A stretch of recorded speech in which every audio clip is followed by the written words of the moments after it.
Hey folks, it's Antonio White at Red Carpet Mess here, and I had the special privilege of interviewing a new group in the Richmond district, actually through San Francisco, that is opposed to the difficulties and challenges tied to the Red Carpet Lanes program, but from a different angle. There's a solutions-focused group called San Franciscans for Sensible Transit, and I'm with the executive director, Robert Starzel. And I wonder if you could tell us a little bit about what the philosophy of your group is about. Sure.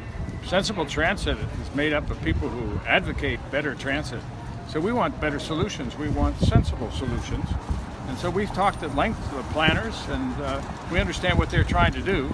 And where we act is when we don't think that they're doing the right things, the smart things, the efficient things. So we have projects which we agree with them, but we just don't want them to do certain things like rip up the central median of the Gary Boulevard. What are some of the transit-based initiatives that you think are helpful in moving forward with projects to improve transportation in the city? We think Muni's transit effectiveness program, which includes a number of things, is a very good thing. They want more buses. That's great. We want more buses. They want tighter schedules, especially during the commute hours. We do too. They want to repave the street, which they should have done long ago, because it's a mess. We're for that. That'll make things better. And then they want to cut stops, because cutting stops is the way to cut transit time.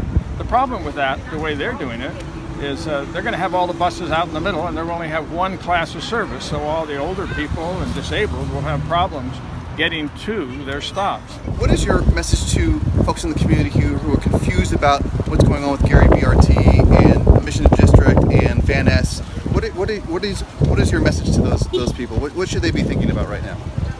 They should be, first of all, thinking of joining Sensible Transit. And they can do that by going to sfsensibletransit.org.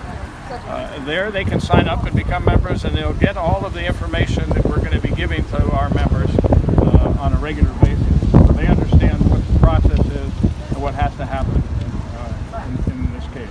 And is this an advocacy group, or what is your role? What do you propose to do with this organization? What is your game plan? It's an advocacy group, and we have been advocating what we think are the best solutions. But it's also a defensive group in that we're going to bring a lawsuit if we have to stop them from doing the things that are not sensible. We just cannot have a 24-hour, everyday restriction and taking up all of that space out of the street that everybody uses. Great. Bob, thanks for joining me. Thank you. I also have Richard Corriea, who's a former commander at the San Francisco Police Department, and Richard is a longtime fourth-generation San Franciscan. Richard, welcome here. And Richard and I are longtime friends, and we're concerned about the Richmond district in particular. And Rich, what's your take? Why are you a part of San Franciscans for Sensible Transit? Well, let me say, for some time I've said that the Richmond's not for sale, and we've shown that in the recent elections. And I said quite some time ago that we're not outsourcing the future quality of life in this neighborhood to downtown and to bureaucrats. We've asked to work with them to ordain a future that includes the sort of transportation that Richmond needs, and transportation that's integrated to other lines in the city. The MTA and their PR people are presenting it as though people who are in opposition to this program are anti-transit or anti-public transit. It doesn't seem like this group is anti-transit. Not at all. We think that Richmond deserves better. Yeah. I mean, I've thought that for a long time, and so to the extent that they do that, they seek to marginalize the voices out here. If you go around this city, though, and look at the gatherings of people, the crying out for participation in the sort of transit they want, I haven't seen a lot of resistance to change.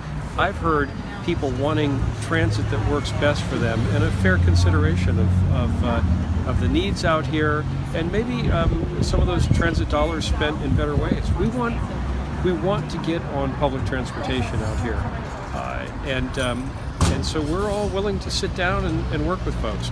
They so far have been unwilling to engage us in earnest. San Franciscans for Sensible Transit. You can reach them at sfsensibletransit.org. I will see you soon on redcarpetmess.org. Thanks for joining me.